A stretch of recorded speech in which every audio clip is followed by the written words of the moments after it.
রাজত্ব করো, আমরা তোমাদের সাথে আছি। শুধু বামপন্থীদের উঠতে দেওয়া যাবে না। বামপন্থীরা উঠলে তোমরাও শেষ, আমরাও শেষ, বিপ্লবও শেষ, মোদিও শেষ, মমতাও শেষ। সেদিনকে আমরা চাপবো, সেদিনকে আমরা আসবো, একটাও বাইরে থাকবে না। ও মিথুন থাকুক, ও নারায়ণ বিশ্বাস থাকুক, ও রবীন্দ্রনাথ থাকুক, আর রাজনীতি করুক। আমাদের অগ্রজরা, আমাদের যারা তৈরি হচ্ছে, আমাদের যারা রাজনীতি করছে, তারা আপনাদেরকে জেলের গাড়ি চালিয়ে থাকবে। এক ফোঁটা ভুল হবে না। অন্যায় করেছে, দুর্নীতি করেছে, এই দুর্নীতির কোনো মাপ হয় না। তিল তিল গড়ে গড়ে তোলা এই রাজ্যটাকে, ওই তাপ বিদ্যুৎ থেকে শুরু করে, ওই চেয়ার কারখানা, ওই হলদা পেট্রোকেমিক্যাল থেকে শুরু করে সিঙ্গুর পর্যন্ত আমরা মানুষকে স্বপ্ন দেখেছিলাম। কি করলেন? হতে দিলেন না সিঙ্গুরকে, না চাষিকে দিলেন, না শিল্প হতে দিলেন, মানে এখন কংক্রিট করে জমিটাকে নষ্ট করলেন।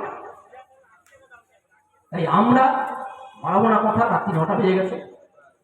যার জন্য আজকের এই মিটিং, কত সময় দীর্ঘক্ষণ বলছি, আমরা ব্রিগেডের জনসমাজ করতে চলেছি। যাবেন ব্রিগেড, মুখ খুলে যাবেন, কোনো ভয় নেই। কি করবে? আপনার লক্ষ্মী ভান্ডার বন্ধ করে দেবে, আপনার কন্যাশ্রী বন্ধ করে দেবে, ওই তৃণমূল নেতা এসে আপনাকে ধমকাবে, কোনো রাইট নেই তাদের ধমকানো।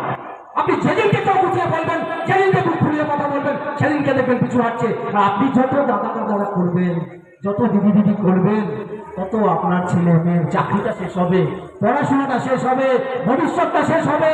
আপনি অন্ধকারে যাবেন, বাড়ির টাকা পাবেন না, ঘরে উড়ে ছালটা উড়ে গেলে তিরপলের টাকা পাবেন না, সমস্ত কিছু চুরি হয়ে যাবে। এদের একটাই উদ্দেশ্য, চুরি করা, চুরি করা আর চুরি করা। কি ছিল এখানে? যারা মেম্বার টেম্বার হয় আর কি দেখেছি আমি, তো একেবারে সচক্ষে দেখি গাড়ি তার সামনে নেম প্লেট ছাড়া চলা যায়। আমাদেরও তো ছিল, সারা রাজ্যে সারা দেশে তো আছে, যেন একেবারে সেই রাষ্ট্রপতি যায়, পাইলে একটা লাল সাইরেনও লাগিয়ে রাখে। এটা রাজনীতি না, রাজনীতির সংজ্ঞা বদলান এবং মানুষই পারে ইতিহাস রচনা করতে। কমরে জ্যোতি বসু বলেছিলেন মানুষ ইতিহাস রচনা করে, তাই আপনাদেরকে ইতিহাস রচনা করতে হবে।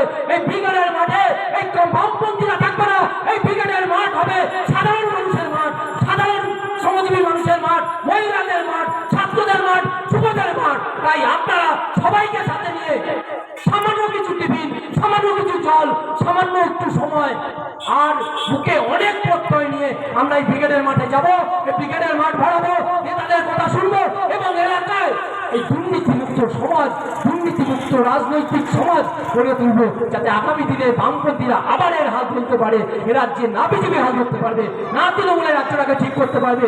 যা শেষ করে দিয়েছে তার সেখান থেকে আবার নতুন করে শুরু করার সময় এসেছে। এই বলে সকলকে ধন্যবাদ জানিয়ে আমি আমার সংক্ষিপ্ত বক্তব্য শেষ করলাম। ইনকলাব জিন্দাবাদ, ভারতীয় কমিউনিস্ট পার্টি।